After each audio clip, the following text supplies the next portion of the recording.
നമ്മൾ ഇന്ന് നോക്കുന്നത് 2024 തൃശൂർ, പത്തനംതിട്ട, കാസർഗോഡ് ജില്ലകളിലേക്ക് നടന്ന LDC എക്സാമിന്റെ ഇംഗ്ലീഷ് മലയാളം ക്വസ്റ്റ്യൻസ് ആണ്. Question paper code 117/2024. ആദ്യം നമുക്ക് ഇംഗ്ലീഷ് ക്വസ്റ്റ്യൻസ് നോക്കാം. 81ാമത്തെ question, hurray he won the match. Identify the part of speech of the underlined word. തന്നിട്ടുള്ള സെന്റൻസിലെ അണ്ടർലൈൻ ചെയ്തിരിക്കുന്ന വേർഡ് ഏത് പാർട്സ് ഓഫ് സ്പീച്ചിൽ വരുന്നു എന്നാണ് ക്വസ്റ്റ്യൻ. ഇവിടെ അണ്ടർലൈൻ ചെയ്തിരിക്കുന്നത് ഹുറേ എന്ന വേർഡ് ആണ്. Option A preposition, option B conjunction, option C interjection, option D pronoun. Hurray എന്ന വേർഡ് തന്നിട്ടുള്ള ഓപ്ഷൻസിൽ ഏത് പാർട്സ് ഓഫ് സ്പീച്ചിൽ വരുന്നു? ആൻസർ വരുന്ന ഓപ്ഷൻ സി ആണ്, ഇന്റർജെക്ഷൻ. ഇനി ഇന്റർജെക്ഷൻ എന്ന് പറഞ്ഞാല് മലയാളത്തിൽ നമ്മള് വ്യാക്ഷേപകം എന്ന് പറയും. അതായത് നമുക്ക് പെട്ടെന്നുണ്ടാകുന്ന വികാരങ്ങള്, സന്തോഷം, സങ്കടം, അത്ഭുതം, ഇങ്ങനെയുള്ള പെട്ടെന്നുള്ള വികാരങ്ങളെ പ്രകടിപ്പിക്കാനാണ് നമ്മൾ ഇങ്ങനെയുള്ള വാക്കുകൾ ഉപയോഗിക്കുന്നത്. ഇനി ഇങ്ങനെയുള്ള വാക്കുകള് നമുക്ക് പെട്ടെന്ന് മനസ്സിലാക്കാനായിട്ട് ഇവയ്ക്ക് ശേഷം ഒരു എക്സ്ക്ലമേഷൻ മാർക്ക് ഉണ്ടായിരിക്കും. ഇന്റർജെക്ഷനിൽ ഉപയോഗിക്കുന്ന വേർഡുകൾക്ക് തൊട്ടു പുറകെ ഒരു എക്സ്ക്ലമേഷൻ മാർക്ക് ഉണ്ടായിരിക്കും. ഫോർ എക്സാമ്പിൾ ഹുറേ, അലാസ്, വാവ്, ഇങ്ങനെയുള്ള വേർഡ്സ് ഒക്കെ ഇതിന് എക്സാമ്പിൾസ് ആണ്. ഇനി ഓപ്ഷൻ എ പ്രിപ്പോസിഷൻ. പ്രിപ്പോസിഷൻ എന്ന് പറഞ്ഞാല് മലയാള വ്യാകരണത്തില് നമ്മൾ അവ്യയം എന്നാണ് പറയുക. സമയത്തെയോ സ്ഥാനത്തെയോ കാണിക്കാൻ ഉപയോഗിക്കുന്ന വാക്കുകളാണ് പ്രിപ്പോസിഷൻ. നമ്മൾ ഒരുപാട് പ്രിപ്പോസിഷൻസ് പഠിച്ചിട്ടുണ്ട് അല്ലെ? In, on, at, of, under, etcetera. ഒരു എക്സാമ്പിൾ പറഞ്ഞാല് the book is on the table. അത് ബുക്കിന്റെ ആ സ്ഥാനത്തെയാണ് കാണിക്കുന്നത് അല്ലെ? അതുപോലെ he is arrived at 9 o'clock. അതൊരു സമയത്തെയാണ് കാണിക്കുന്നത്. ഇങ്ങനെ സമയത്തെയോ സ്ഥാനത്തെയോ കാണിക്കാൻ ഉപയോഗിക്കുന്ന വാക്കുകളാണ് പ്രിപ്പോസിഷൻസ്. ഇനി ഓപ്ഷൻ ബി കൺജങ്ഷൻ. കൺജങ്ഷൻ എന്ന് പറഞ്ഞാല് സംയോജകം, കണക്ട് ചെയ്യാൻ ഉപയോഗിക്കുന്നതാണ്. വാക്കുകളെയോ സെന്റൻസുകളെയോ തമ്മിൽ ബന്ധിപ്പിക്കുന്ന വാക്കുകൾക്കാണ് നമ്മൾ കൺജങ്ഷൻ എന്ന് പറയുന്നത്. For example and, but, because, etcetera. ഇനി ഓപ്ഷൻ ഡി പ്രോനൗൺ. പ്രോനൗൺ എന്ന് പറഞ്ഞാല് സർവനാമം. നാമത്തിന് അല്ലെങ്കിൽ നൗണിന് പകരം ഉപയോഗിക്കുന്ന വാക്കുകളാണ് പ്രോനൗൺ അഥവാ സർവനാമം. For example he, she, it, they, etcetera. അപ്പം ഹുറേ എന്ന വാക്ക് ഇന്റർജങ്ഷൻ എന്ന പാർട്സ് ഓഫ് സ്പീച്ചിൽ പെടുന്ന വാക്കാണ്. അപ്പം ഇന്റർജങ്ഷൻ ഉപയോഗിക്കുന്ന വാക്കുകൾക്ക് തൊട്ടുപുറകെ ഒരു എക്സ്ക്ലമേഷൻ മാർക്ക് ഉണ്ടായിരിക്കും. 82ാമത്തെ question, the singular form of the word jeans is. ജീൻസിന്റെ സിംഗുലാർ ഫോം ആണ് ചോദിച്ചിരിക്കുന്നത്. ആൻസർ വരുന്ന ഓപ്ഷൻ ബി ജീൻസ് തന്നെയാണ്. ഇതുപോലെയുള്ള വേർഡ്സിന് എക്സാമ്പിൾ വരുന്നത് ഷോർട്സ്, പാൻസ്, പൈജാമാസ്, സിസേഴ്സ്. ഇവയ്ക്കൊക്കെ സിംഗുലർ ഫോമും പ്ലൂറൽ ഫോമും സെയിം തന്നെയാണ്. 83ാമത്തെ question, your marks are good but you can do dash. Use the comparative degree of comparison of the underlined word. തന്നിരിക്കുന്ന സെന്റൻസിലെ അണ്ടർലൈൻ ചെയ്തിരിക്കുന്ന വേർഡിന്റെ കമ്പാരിറ്റീവ് ഡിഗ്രി ഫോം എഴുതാനാണ് ചോദിച്ചിരിക്കുന്നത്. ഇവിടെ അണ്ടർലൈൻ ചെയ്തിരിക്കുന്നത് ഗുഡ് ആണ്. അപ്പം ഗുഡിന്റെ കമ്പാരിറ്റീവ് ഡിഗ്രി വരുന്നത് ഓപ്ഷൻ സി ബെറ്റർ ആണ്. Your marks are good but you can do better. ഗുഡിന്റെ കമ്പാരിറ്റീവ് ഡിഗ്രി ബെറ്ററും സൂപ്പർലേറ്റീവ് ഡിഗ്രി ബെസ്റ്റും ആണ്. ഇനി നമ്മൾ എപ്പോഴാണ് ഒരു കമ്പാരിറ്റീവ് ഡിഗ്രി ഉപയോഗിക്കുന്നത്?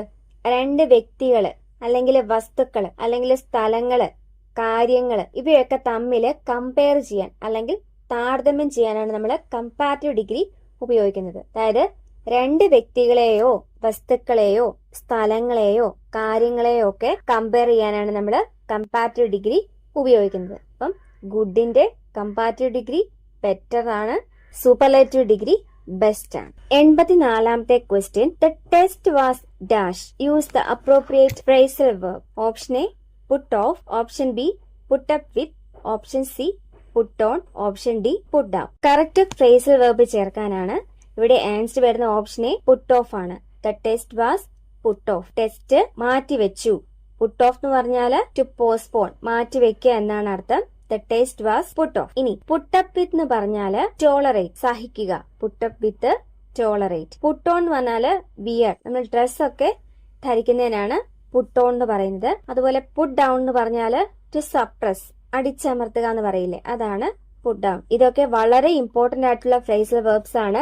റിപ്പീറ്റഡ് ആയിട്ട് വരുന്ന ക്വസ്റ്റ്യൻസ് തന്നെയാണ്. നമ്മൾ ചെയ്തിട്ടുള്ള മറ്റു വീഡിയോകളൊക്കെ നോക്കിയാൽ നമുക്കറിയാം പല ക്വസ്റ്റ്യൻ പേപ്പറിലും ഇതേ ഫ്രേസൽ വെർബ്സ് തന്നെ ചോദിച്ചിട്ടുണ്ട്. 85ാമത്തെ question, the files fell dash the shelf. Use the correct preposition.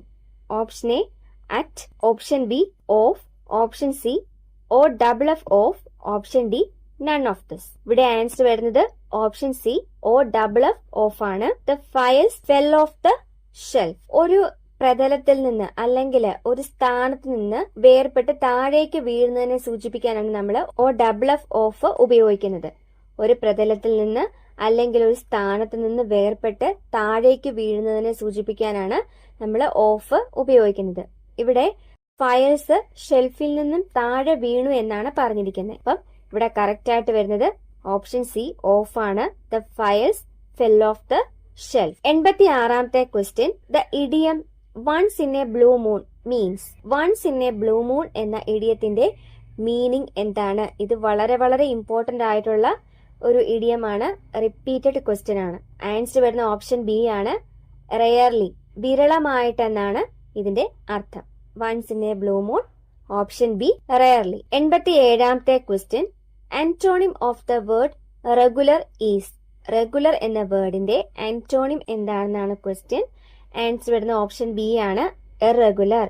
റെഗുലറിന്റെ antonym ആണ് irregular. 88ാമത്തെ question. We do our work. Choose the correct question tag. Question tag എഴുതാനാണ്.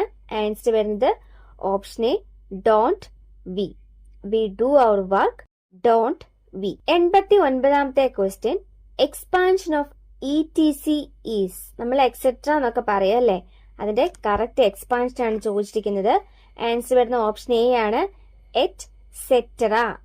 ETCETERA. Et cetera. 90ാമത്തെ question. There is a long dash in front of the theatre. Choose the correct spelling. തിയേറ്ററിന്റെ ഫ്രണ്ടില് ഒരു വലിയ Q ഉണ്ടെന്നാണ് പറഞ്ഞിരിക്കുന്നത് അല്ലെ. അപ്പം ആ ക്യൂവിന്റെ കറക്റ്റ് സ്പെല്ലിംഗ് ആണ് ചോദിച്ചിരിക്കുന്നത്. ആൻസർ വരുന്നത് ഓപ്ഷൻ എ ആണ്. QUEUE queue. There is a long queue in front of the theatre. അപ്പൊ നമ്മള് ഇംഗ്ലീഷിലെ 10 ക്വസ്റ്റ്യൻസ് നോക്കിക്കഴിഞ്ഞു. ഇതിലെ പല ക്വസ്റ്റ്യൻസും റിപ്പീറ്റഡ് ആയിട്ട് ചോദിക്കുന്ന ക്വസ്റ്റ്യൻസ് ആണ്. അതുകൊണ്ട് എല്ലാം നന്നായിട്ട് തന്നെ പഠിച്ചു വെക്കുക. മാക്സിമം PYQ ചെയ്ത് പരിശീലിക്കുക. ഇനി നമുക്ക് മലയാളം ക്വസ്റ്റ്യൻസ് നോക്കാം. 91ാമത്തെ ക്വസ്റ്റ്യൻ. ശരിയായ പദം കണ്ടെത്തുക. ആൻസർ വരുന്നത് ഓപ്ഷൻ ബി ആണ്. അക്ഷൗഹിണി.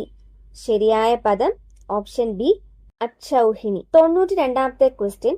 നാഴികയുടെ 60 പങ്ക് എത്രയാണെന്നാണ് ചോദിച്ചിരിക്കുന്നത്. നാഴികയുടെ 60 പങ്ക്. ഓപ്ഷൻ എ മണിക്കൂർ, ഓപ്ഷൻ ബി നൊടി, ഓപ്ഷൻ സി വിനാഴിക, ഓപ്ഷൻ ഡി മാത്ര. ഇതിന്റെ ആൻസർ വരുന്നത് ഓപ്ഷൻ സി ആണ്. വിനാഴിക. നാഴികയുടെ 60 പങ്കെന്ന് പറയുന്നത് വിനാഴികയാണ്. അതായത് 60 വിനാഴിക ചേർന്നതാണ് ഒരു നാഴിക. 60 സെക്കൻഡ് ചേർന്നാണ് ഒരു മിനിറ്റ് ഉണ്ടാവുന്നത് നമ്മൾ പറയില്ലേ. ഒരു മിനിറ്റ് എന്ന് പറഞ്ഞാൽ 60 സെക്കൻഡ് എന്ന് പറയുന്നത് പോലെ ഒരു നാഴിക എന്ന് പറഞ്ഞാൽ 60 വിനാഴികയാണ്. ഇത് പഴയ കാലത്ത് സമയം അളക്കുന്ന ഒരു രീതിയാണ്. നാഴിക വിനാഴികയൊക്കെ നമ്മൾ പണ്ട് കാലത്തൊക്കെ ഉള്ളവര് സമയം പറയുന്നത് മിനിറ്റിലും മണിക്കൂറിലും ഒന്നുമല്ല, നാഴിക വിനാഴികയൊക്കെ വെച്ചിട്ടാണ്. അപ്പം ഒരു നാഴിക എന്ന് പറയുന്നത് എത്ര മിനിറ്റ് ആണ്? 24 മിനിറ്റ്. ഒരു നാഴിക എന്ന് പറഞ്ഞാൽ 24 മിനിറ്റ് ആണ്. അപ്പോൾ ഒരു വിനാഴിക എന്ന് പറഞ്ഞാൽ നാഴികയുടെ 60 ഭാഗം, അതായത് 24 സെക്കൻഡ് ആണ്. ഇനി നൊടി എന്ന് പറഞ്ഞാല് വളരെ ചെറിയൊരു സമയദൈർഘ്യം. നൊടി എന്ന് പറഞ്ഞാല് വളരെ ചെറിയൊരു സമയദൈർഘ്യം. ഉദാഹരണം പറഞ്ഞാല് നമ്മള് കണ്ണ് ചിമ്മുന്ന സമയമില്ലേ, അതെന്ന് പറഞ്ഞാല് വളരെ വളരെ വളരെ ചെറിയൊരു സമയമാണ്. അങ്ങനെയുള്ള സമയത്തിനാണ് നൊടി എന്ന് പറയുന്നത്. ഇനി മാത്ര എന്ന് പറഞ്ഞാല് വ്യാകരണത്തിലും സംഗീതത്തിലും സമയം അളക്കാൻ ഉപയോഗിക്കുന്ന ഏറ്റവും ചെറിയ അളവുകളിൽ ഒന്നാണ്. മാത്ര എന്ന് പറഞ്ഞാല് വ്യാകരണത്തിലും സംഗീതത്തിലും സമയം അളക്കാൻ ഉപയോഗിക്കുന്ന ഏറ്റവും ചെറിയ അളവുകളിൽ ഒന്ന്. അതായത് ഒരക്ഷരം ഉച്ചരിക്കാൻ എടുക്കുന്ന സമയം, അതാണ് മാത്ര. 93ാമത്തെ ക്വസ്റ്റ്യൻ. പിരിച്ചെഴുതുക. പരമോച്ച നില. ആൻസർ വരുന്ന ഓപ്ഷൻ സി ആണ്. പരമ അധികം ഉച്ച അധികം നില. പരമോച്ച നില എന്ന വാക്ക് പിരിച്ചെഴുതിയാല് ഓപ്ഷൻ സി പരമ അധികം ഉച്ച അധികം നില. ഇനി 94ാമത്തെ ക്വസ്റ്റ്യൻ. ശരിയായ പര്യായ കൂട്ടം കണ്ടെത്തുക. പ്രമാദം. പ്രമാദം എന്ന വാക്കിന്റെ ശരിയായ പര്യായ കൂട്ടം എഴുതാനാണ് പറഞ്ഞിരിക്കുന്നത്. ആൻസർ വരുന്ന ഓപ്ഷൻ ബി ആണ്. വർദ്ധിച്ച ഭയം, ഓർമ്മക്കേട്, ശ്രദ്ധയില്ലായ്മ. പ്രമാദം എന്നതിന്റെ പര്യായ പദങ്ങളാണ് വർദ്ധിച്ച ഭയം, ഓർമ്മക്കേട്, ശ്രദ്ധയില്ലായ്മ. 95-ാമത്തെ ക്വസ്റ്റ്യൻ, വിപരീത പദമേത്? അധ്യാത്മം. ആൻസർ വരുന്നത് ഓപ്ഷൻ ബി ആണ്, ഭൗതികം. അധ്യാത്മം, ഭൗതികം. 96-ാമത്തെ ക്വസ്റ്റ്യൻ, നേരെ വാ നേരെ പോ എന്നാൽ അർത്ഥമാക്കുന്നത് എന്ത്? നേരെ വാ നേരെ പോ എന്നത് അർത്ഥമാക്കുന്നത് എന്ത്? ആൻസർ വരുന്ന ഓപ്ഷൻ ബി ആണ്, സത്യസന്ധമായി പെരുമാറുക. നേരെ വാ നേരെ പോ എന്ന് പറഞ്ഞാല് സത്യസന്ധമായി പെരുമാറുക. 97-ാമത്തെ ക്വസ്റ്റ്യൻ, ചേർത്തെഴുതുക.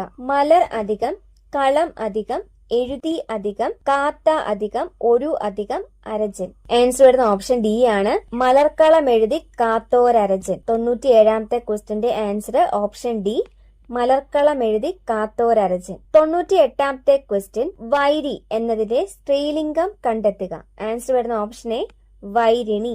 വൈരി എന്നതിന്റെ സ്ത്രീലിംഗമാണ് ഓപ്ഷൻ എ, വൈരിണി. 99-ാമത്തെ question, and it was at that age poetry arrived in search of me. ശരിയായ പരിഭാഷ ഏത്? And it was at that age poetry arrived in search of me. ഇതിന്റെ ശരിയായ പരിഭാഷയാണ് ഓപ്ഷൻ ഡി, എന്നെ തേടി കവിത വന്നണഞ്ഞത് ആ പ്രായത്തിലാണ്. എന്നെ തേടി കവിത വന്നണഞ്ഞത് ആ പ്രായത്തിലാണ്. 100-ാമത്തെ ക്വസ്റ്റ്യൻ, ശരിയായത് തിരഞ്ഞെടുക്കുക. ഓപ്ഷൻ ബി ആണ് ആൻസർ. അവർ കണ്ണീരിൽ കലർത്തി പറഞ്ഞ കഥ എന്നെ വികാരപരവശനാക്കി. ശരിയായ വാക്യം ഓപ്ഷൻ ബി ആണ്, അവർ കണ്ണീരിൽ കലർത്തി പറഞ്ഞ കഥ എന്നെ വികാരപരവശനാക്കി. നമ്മൾ നോക്കിയത് 117/2024 ക്വസ്റ്റ്യൻ പേപ്പറിലെ ഇംഗ്ലീഷ് മലയാളം ക്വസ്റ്റ്യൻസ് ആണ്. പുതിയൊരു ക്ലാസ്സിൽ വീണ്ടും കാണാം. Thank you. Happy learning.